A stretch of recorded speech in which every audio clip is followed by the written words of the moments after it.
Where's everyone going? Bingo?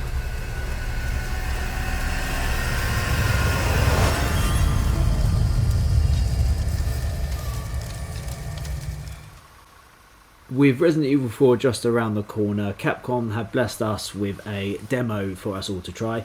It's currently free to download on the PSN store. It came out 2 days ago, and I finally today got time to get my hands on it and give it a little test run. So here's everything that I've noticed so far that's different. So off the bat, let's talk about how much darker this remake is, both visually and in tone. So in the original, we start off in brightly lit woods on a clear day, but now Leon has clearly overslept in the back of the police patrol car and is being greeted by dense and darker woods. So there's light struggling to pierce the canopy above, sinister fog that will flow through the air, and crows on their branches above will watch Leon with 16 times the detail and show off their new updated appearance.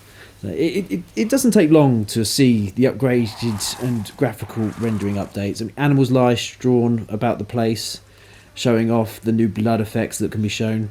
And areas have extra assets introduced. Rooms are in a much greater state of disarray. There's a lot more blood-stained writing, totems, effigies hanging from walls. It creates a much more sinister and creepy environment. Now, Resident Evil 4 was much loved for its balance between horror and action. This remake seems to have taken its slight shift away from its action-packed siblings back towards the horror aspect.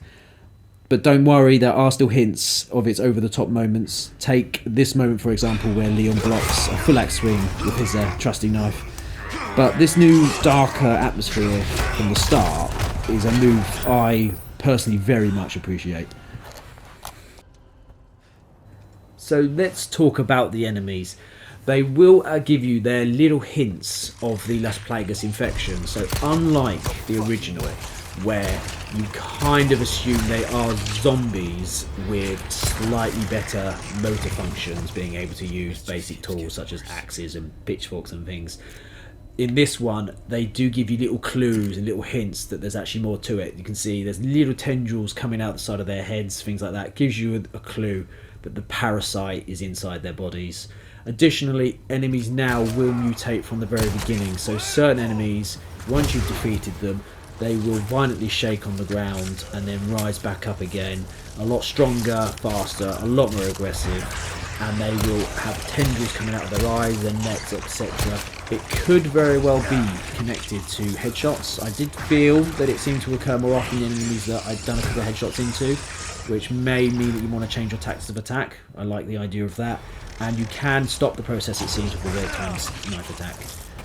Here in the church section, something that blew my mind, the enemy actually will lay down traps as they go. So here, bear trap, beautiful. I have not had a chance to lure an enemy into that, but I will try in the demo another playthroughs and see if I can do that or not. And the final thing for me, I cannot remember if this is new or not, but actually the enemies will block off paths. They'll move carts into the way of path routes.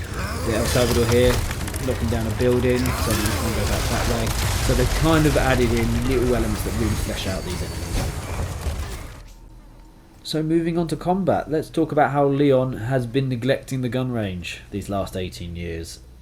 Aiming down sights, Leon's stability is awful. He'll wave that gun up and down, left and right, especially if you're moving. If you're moving while trying to shoot, forget accuracy. It's not going to help you in any way, shape or form. The only way to get real accuracy is to stand still and aim down sights and wait a couple of seconds for those little crosshairs just to close in that little bit more. I also found that his reloading animation, he's very slow on the reload. You'd think being a Secret Service trained agent, he'd be on top of his game. But it's a little bit slow for me anyway. Now I believe these have been done on purpose. The idea is that those upgrades that you get later in the game, once you get to the merchant, those upgrades will then be a lot more attractive and be a lot more useful to you. They'll have a lot more impact in how the game will progress. So yeah, that would be my theory as to why at the beginning you're kind of on the back foot in terms of the gun accuracy. And then coming up is a huge change. So Leon's knife can and will break.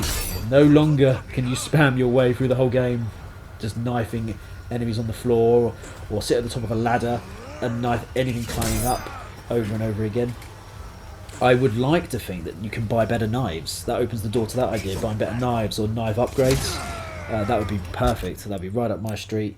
You can also now parry enemy attacks with your knife. So if you, on the PlayStation 5 for example, you hit that L1 button at the perfect time, Leon will parry an attack back at the cost of his knife durability. And you can also use the knife to get out of holds, enemy holds when they have hold of you, and to stealth kill enemies from behind.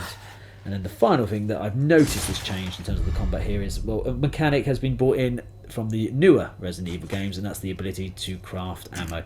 So now you can craft ammo. I think that's a great addition. I will be using that to craft ammo as I go along, and hopefully, because I like to collect everything as I go along, I will then sell any extra ammo I find back to the merchant, if you're able to, which will give me lots of money to buy those upgrades as quick as possible.